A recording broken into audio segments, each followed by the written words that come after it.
सरमद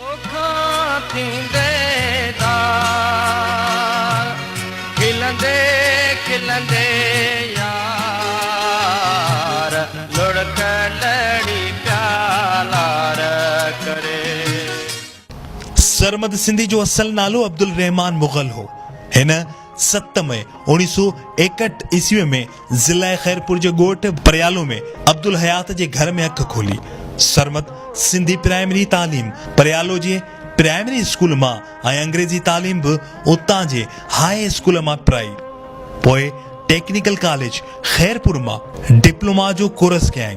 सरमद सिंधी के ॻाइण जो शौक़ नंढे हूंदे खां ई हो, पर हिन कॉलेज अचण खां पोइ नंढनि प्रोग्रामनि में ॻाइण शुरू कयो ऐं 1985 ईस्वीअ में रेडियो ऐं टीवी जी दुनिया में बाक़ाइदा पेर पातो।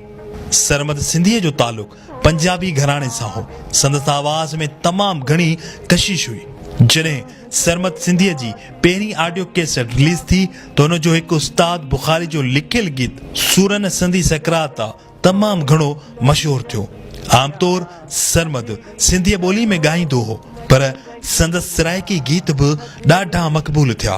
सरमद सिंधी खे क़ौमी गीत ॻाइण जे करे सिंध जो क़ौमी रागी पिणु कोठियो वञे थो। सरमद सिंधी शुरू में टीवीअ तां समीअ बलोच जो लिखियलु गीत लॻी रही आ थदड़ी हीर ॻायो, जेको पिणु तमामु घणो मशहूरु थियो।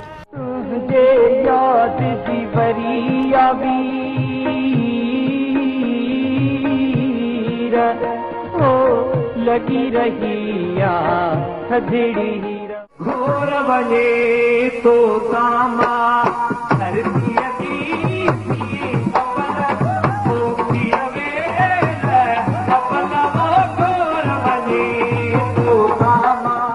सरमद सिंधी शाह अब्दुल लतीफ़ भिटाई जा केतिरा ई गीत ऐं वायूं ॻायूं आहिनि।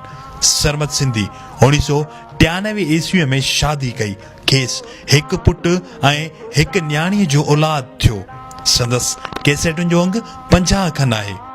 सिंध जे अरबेले रागी सभ खां वधीक शाइरी ज़ाहिद शेख जी ॻाई हुई। सरमद सिंधी हिकु अहिड़ो फनकार हो जंहिंखे थोरे अरसे में तमामु घणी मञता मिली। हिन राग खे पैगाम जी सूरत में सिंध वासियुनि ताईं पहुचायो।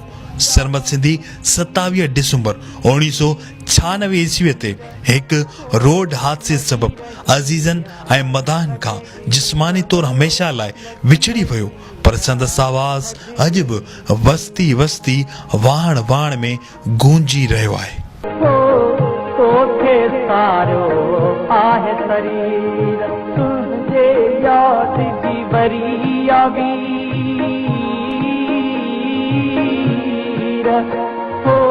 लगी रही आ थदड़ी